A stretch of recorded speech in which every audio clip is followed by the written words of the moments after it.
All right, so in this very last section of lecture, I want to connect what we've been talking about in relation to motivational quality, as well as the types of goals that we set, intrinsic versus extrinsic, to your health behavior assignment, and also relate that to the reading that you did about strategies for setting good goals, about implementation intentions and other strategies. And so we're going to connect those ideas here. So first, when you're thinking about the health behavior that you want to change, right, once you've picked what you want to work on, you want to think about what's your motivation for engaging in that behavior, right? Why do you want to do this? Why is this the goal that you've chosen? And so when thinking about that, right, you might take that health behavior and plug it into that scale that we talked about at the beginning of this series of lectures, and think about, are you doing this because you would feel guilty if you didn't, or guilty if you did, in the case of quitting smoking, for example, or are you doing it because it's something that's you truly value, that's important to you, and it might be a mix of these motives, right? You might have some mixed motives behind this, and that's okay, but it's worth starting with a reflection on what your motivational quality is to start with, and then also whether there's ways that you can frame this more towards that more autonomous side of this. Are there ways that you can, sort of support your own autonomy or solicit others in supporting your autonomy around that? Are there ways that you can, understand better the rationale for changing that behavior? Are there ways that you can get support for your relatedness while you're changing that behavior? Can you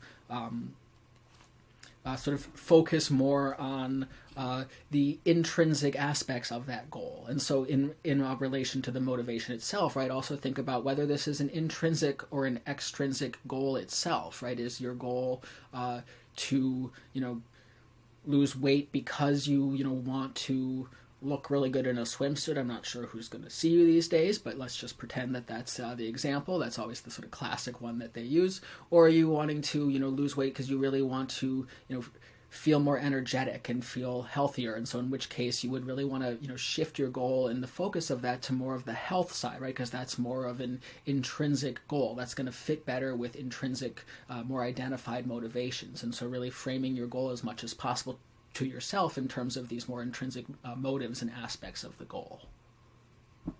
And again, the exercise will help walk you through that a bit.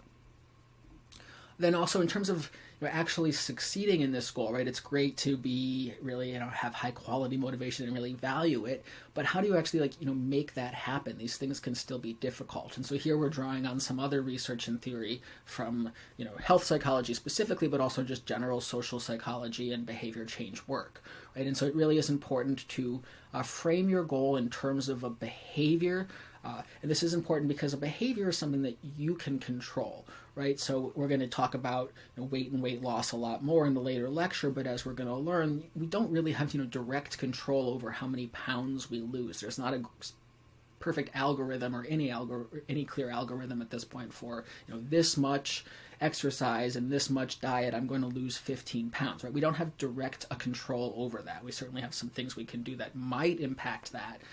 But it's better if your goal is instead to, for example, go to the, work out. I almost said go to the gym. We can't do that anymore, at least at this current moment while I'm filming this.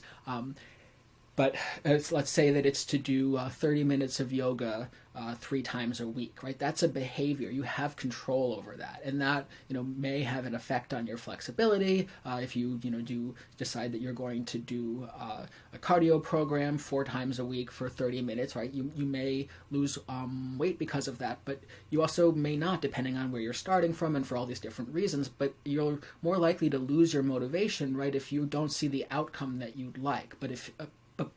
But a behavior itself, that is something that we do have a control over, and so we can, see our progress in that and be successful in meeting that behavioral goal. So it's going to be important in this exercise to frame your goal in that way. and to be really specific about what that behavior is, right? So the behavior shouldn't be just exercise more, but what does that mean? What type of exercise, right? That can mean a lot of different things to different people. Are you going on a walk? Are you doing some kind of CrossFit at home? Are you, running on a treadmill? What is that exercise? And how often and when are you going to do that, right? We really want to be specific and clear to set ourselves up for success around that goal. Right, we really want to be thinking about how we're going to implement this behavior change, right? And this is the idea of implementation intentions, right? What specifically are you going to do, right? Am I going to work out at 4 p.m. on Mondays, Wednesdays, and Fridays? And I'm going to watch this particular YouTube series for that workout, right? We really want to know ahead of time, right, what we're going to do and specifically how we're going to do that. If we think back to our, stages of behavior change, our theoretical model, right? We need to engage in those preparation for action. Do you have the equipment you need for your exercise thing? Do you know where to find the video that you want? Do you have the subscription to the thing that you want to use? There's lots of free things too, but let's say you want to use one that you have to pay for, right? You want to have all that ready. So really thinking about that. Also related to these, implementation intentions, right? If we think back to our theory of planned behavior, intentions are really key, right? And we really want to make these intentions clear. And so we also want to set up intentions for if things happen to go wrong, right? So say my plan is to exercise at 4 p.m. Mondays, Wednesdays, and Fridays, but sometimes I have a meeting on Friday that interferes with that. And so if I have a meeting on Friday, then I'm going to exercise in the morning on that day, for example, right? So you want to set up a contingency plan for things that are likely to go wrong, right? So what are the barriers that you're likely to face? And so if you've done the first part of the assignment, then you should have, been thinking a little bit about these things once you get to the second part, and we will, and that one will help you think about some ways that you can overcome potential barriers and come up with really good implementation strategies. Right, we really want to be able to have these implementation intentions and strategies. You want to surround yourself with cues to action. If your behavior changes to do a thing, to exercise, to drink more, right? If you're trying to drink more water, not to drink more, it sounds like drink more alcohol, drink more water, right? If you're trying to do that, you want to have cues that remind you to do that around you. A water bottle, fresh water in your fridge, nice fresh ice cubes in your freezer, if that helps that to be appealing. Maybe you want to have a nice lemon on your counter that you're going to slice up and squeeze into that, or things that will remind you to do that, or cues to not do something, right? If you're trying to stop doing a bad habit, removing the cues that remind you of doing that and putting some other things in place that remind you to do something else. Thinking about and managing potential conflicts between goals, right? So one of my goals is always to try to exercise more, but it comes into conflict with some of my other goals around, being really putting a lot of time into teaching, for example. And so thinking about ways that you can try to know that ahead of time and find ways to balance those things. Social support, also seeing it, I know it's hard with isolation, but if there's ways you can get virtual support. For a while I was doing a challenge with some friends where we were doing planks every day for a month, and that was a great way to get some support. We were all remote, we're all over parts of North America, but that was one way to have some social support and accountability. So think about things like that. Even if your friends are not up for that, there's all kinds of message boards on the internet now where you can find a community who wants to work on pretty much whatever behavior change you want to engage in. And then this last piece is really about framing any success you have in your behavior change is evidence of commitment rather than progress. And this is an interesting and kind of confusing point, and this comes from some classic social psych work about really it being motivating when you perceive sort of an optimal distance between the outcome you want and where you're at. And so it turns out for things that we're really highly motivated to engage in, we're actually most motivated when we perceive that there's some difference between where we want to be and where we're at now. And so when we say like, oh, for example, I was really good my first week of working out and I went running 3 times, and I start to think, yeah, I'm doing, really well in this goal. I'm really making a ton of progress. That actually starts to close that gap and can undermine some of my motivation for that, because I start to feel like I'm doing well at this and kind of like relax a little.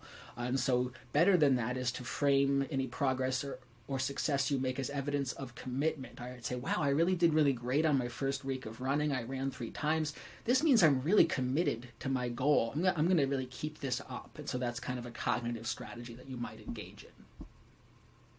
So just turning to this health behavior assignment, right? So you want to, it starts with part 1. You'll walk through coming up with some resolutions for your behavior, right? So starting with reflecting on your aspirations, tracking your current behavior, setting up some goals. Then in part 2, you'll do this implementation, coming up with these strategies, tracking that you'll hand in the tracking of your first behavior before the change, and then in part 3 you're going to report and reflect on how this went. You're going to summarize your behavior, whether you met your goal or not, and why that occurred. And there's more instructions about all of these parts on Quercus. Again, there's also an alternative assignment. If you don't want to work on changing your behavior, you can engage in the alternative assignment. And so this is very parallel, but rather than changing your own behavior, you're going to come up with a plan for a real or hypothetical person to change their behavior. And again, there's more information about this on Quercus as well. So thank you, and that is it for this lecture, and I will see you next time.